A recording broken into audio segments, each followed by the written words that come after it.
Liyayikhetha igumgedlela lenkosi enkulu ukubambela isitima samampondo baba mkhulu phakade ami. Kwakuyini lena eyayenza ukuthi laba bantu abamnyama bakhona ezweni laseNatali bengamfuni nakumbona uShembe? Nabo abakwaZulu babekhona laba ababengamfuni uShembe.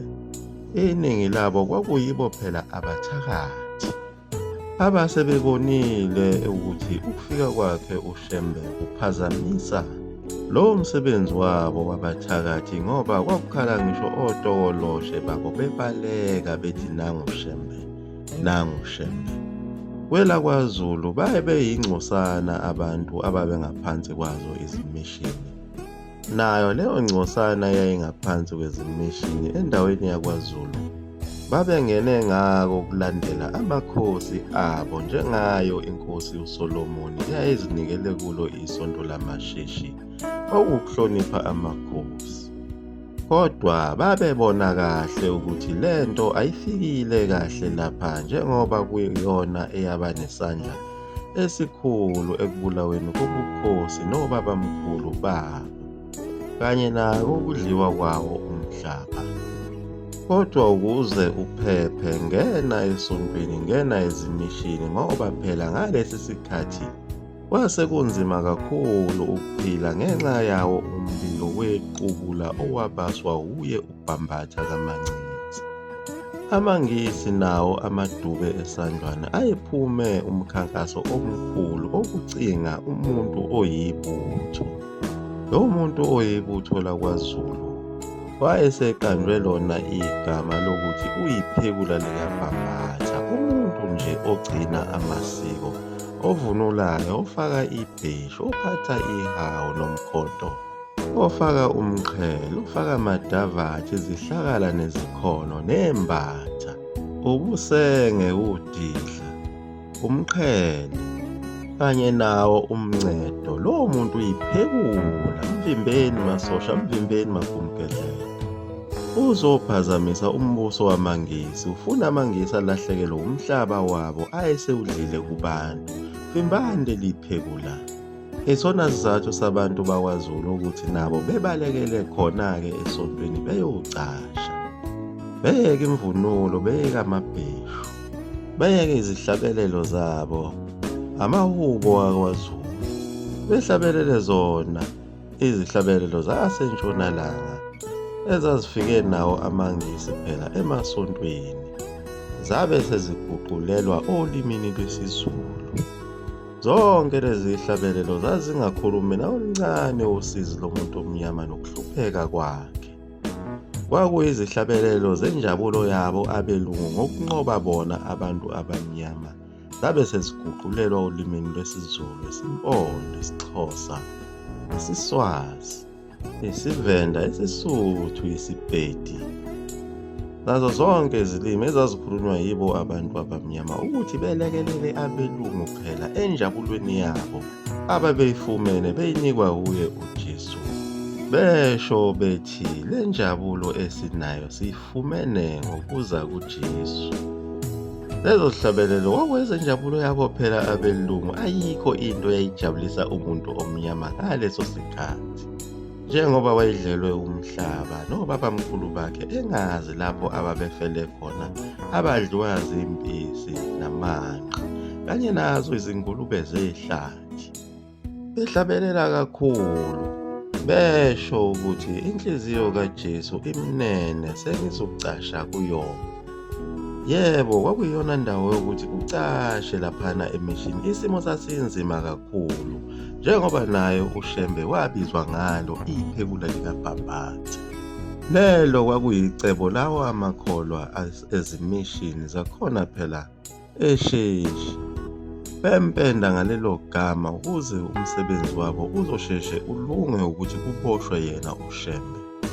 Kodwa kubo abantu baseNatali kwakuyibona ababezinikele kuqala kuzo izimishini, njengoba naye uSibindi Ngubane owabamba elikhulu iqhaza empini kaBhambatha ukuthi ayobulala abantu abamnyama ababezabalaza khona ehlathini laseNkandla. owathula umklomelo wendawo nokuhlonishwa khona ezimishini benalo iqembu labazalwane ayebalandile khona emishini ukuba kuyogcinwa yena uBhambatha. Laba bantu baseNatali babengafuni nakuwabona amasiko wakwaZulu, njengoba iningi labo lalikhandwe ngabo phela abantu ababengamaphekula kwaZulu bebalekela imikhuba ababeyenzile. Abanye babebalekela kona ukuthi babanjiwe phela bezama amaqhinga ukuvukela umbuso wakwaZulu. Lelo qembu labantu abamnyama ababeyizitha zabanye abantu abamnyama belekelela wona amaNgisi bazala izingane, kugcine sekukhona abazukulu abazalelwa kuyo inkolo ezimishini eNatali, njengaye uJohn Langalibalele Dube, ababengazi lutho ngawo phela umzabalazo wabantu abamnyama nokuhlupheka kwawo bebulawa ezimpini zaseSandlwane, eHlobane Olundi, eNyezane eShowe, nakhona eShiyane. Sonke lesi sihluku esenziwa yilaMangisi afike nalezi mishini babengasazi oJohn Langalibalele Dube ngenxa yokuthi abazali babo kanye nomkhulu babevele bengaphansi kwayo imishini, befundisa bona abaZulu laba ukuthi alikho elinye igama eniyosinda ngalo. Njengoba yena uJohn Langalibalele Dube baba nenkulumo mpikiswano naye uShembe emchazela ukuthi ayikho lento oyishoyo John Langalibalele, njengoba phela wayenemfundiso yasezimishini ukuthi sona isilo uShaka umuntu wayenenhliziyo embi owakwazi ukuthi ehlinze umuntu wesifazane okhulelwe efuna ukubona ukuthi ingane ihleli kanjani.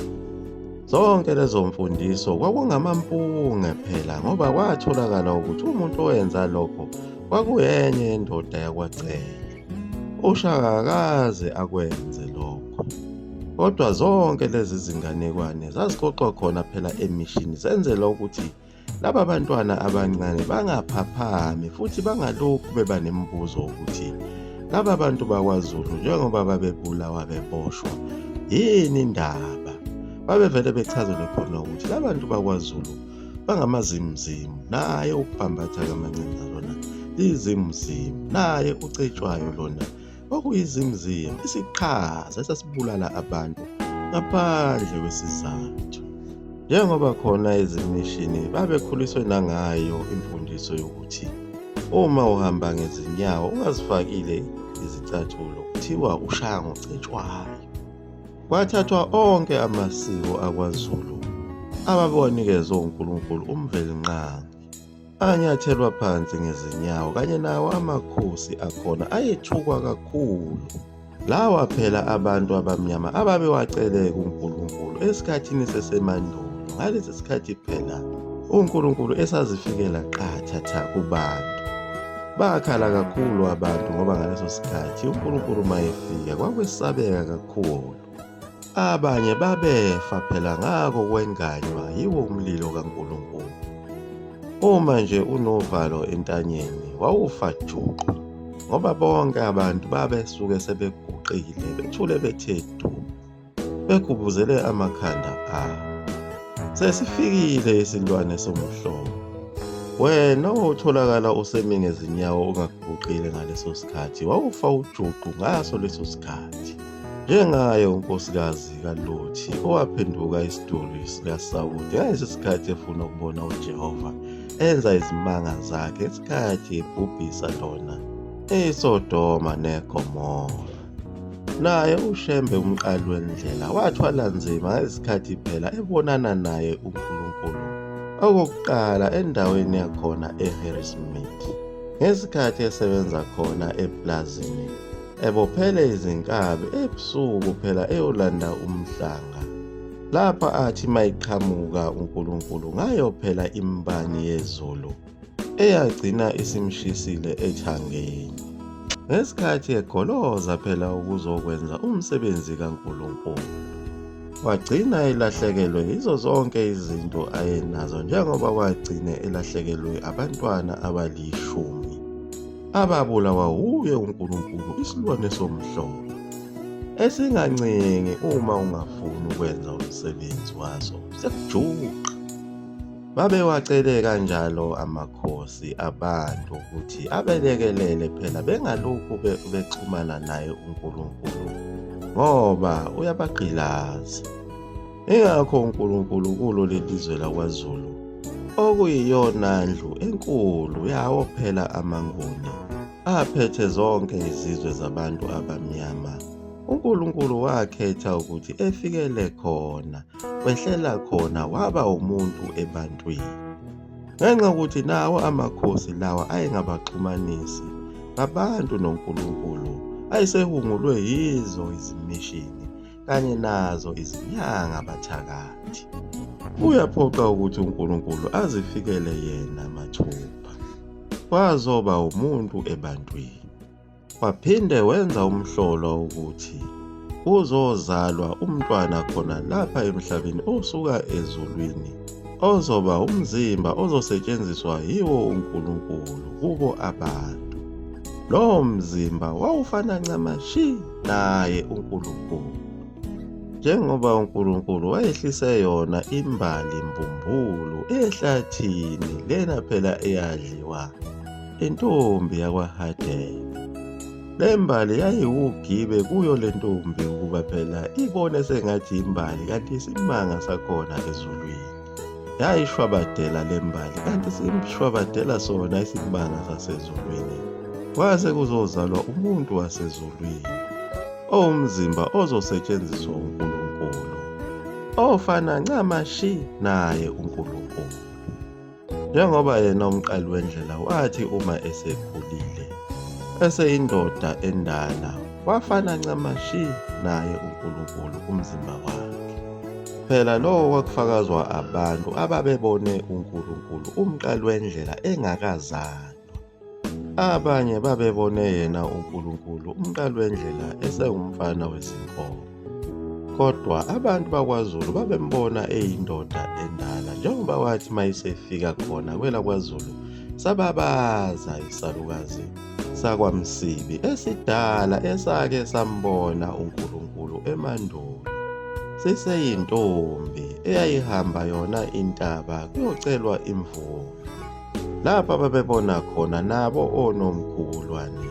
Sakhala kakhulu lesi salukazi ngokuthi uMvelinqangi wenzani lapha emhlabeni ngesikhathi uShembe efika khona enkosini yakwaMsibi.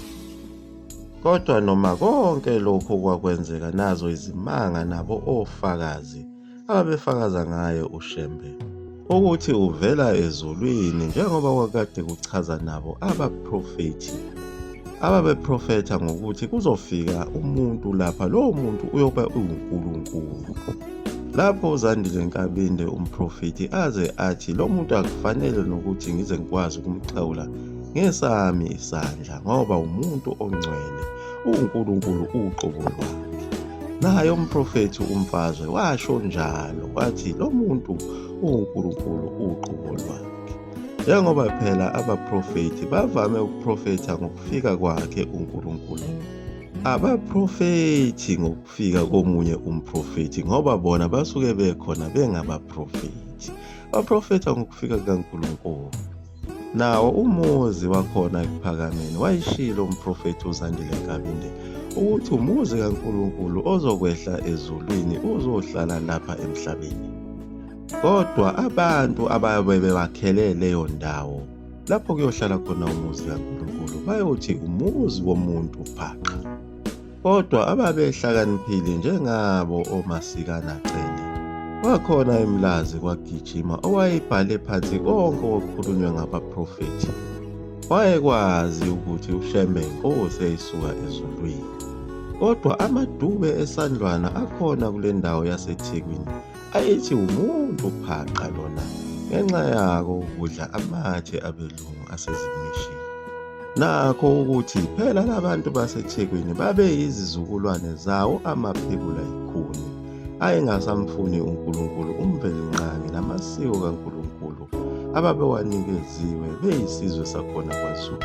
Base benyanya yonke into yabantu abamnyama, sebethanda yona into yabelungu.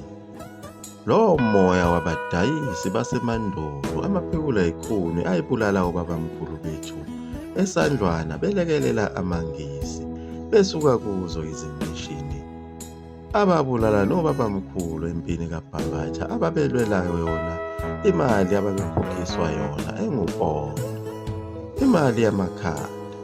Lowo moya walabo bantu waqhubeka izizukulwane nezizukulwane nezizukulwane nezizukulwane kuze kuzofika lesi sikhathi sanamhlanje. Futhi leyo ngxenye yabantu ngeke ize iphinde ikholwe nakancane ukuthi uNkulunkulu ungumuntu omnyama wake wafika lapha emhlabeni futhi usekhona. Futhi noma kungenzeka siphi isibonakaliso esingamandla esikhombisa ukuthi usuka ezulwini, ngeke besamukele njengoba nobabamkhulu babo abamukelanga bathi umhungu, isalamusi, umthakathi, usheme. Lo kwakuyiwo umoya wasemandulo owawenza laba bantu abamnyama bemnyanye kangaka uShembe, njengoba naye uShembe wayefakazile ukuthi eTestamenteni Elidala kubhalwe ngabo abantu abamnyama, okusobala ukuthi umoya walaba bantu ababengamfuni uShembe kwakuseyiwo umoya wamaFilisti, izizwe ezazilwisana naye uNkulunkulu, owaze wafika kuso isikhathi sezimpi zakwaZulu lapha badayisana khona bodwa ezimpini zabo. Moya wasemandulo baphinde bagcine sebengene kuzo izimishini, baphinda baqhubeka badayisa bona abantu abamnyama. Lowo moya wawubanikeza wona amacebo ukuthi beqambe onke lamanga ababewakhuluma ngaso isikhathi sakhe uShembe umqali wendlela, bembiza ngohlanya, bembiza ngomthakathi, bembiza ngephekula likaBhambatha, bembiza ngesela, kanye nawo wonke amagama amabi ababemqamba wona. Kodwa uShembe wayelokhu eqhubeke njalo esindisa abantu ezifeni zabo, nabangabatholi abantwana njengaye uJohn Langalibalele Dube wabathola ngalo igama likaShembe, kodwa akazange afune ukuyikhetha inkosi ngenxa yakokukhaxwa inkolo yazezimishini noma esezibonile zona izimanga zikaShembe. Kuze kube namhlanje lowo moya wasendulo obabamkhulu bethu ababengamaphekula bengamfuni uShembe usasebenza, njengoba iningi lakhona endaweni yaseNatali kwaMashu eNanda iTheku namaPhethelo alazi nokuthi lidumephi ngenxa yawo umoya wasemandulo obabamkhulu babo ababebophisa uShembe usasebenza nanamhlanje. Moya wasendulo liyaguqa lapho ikumkedlela mzulu amafutha umkofu 20 nesoka phathe.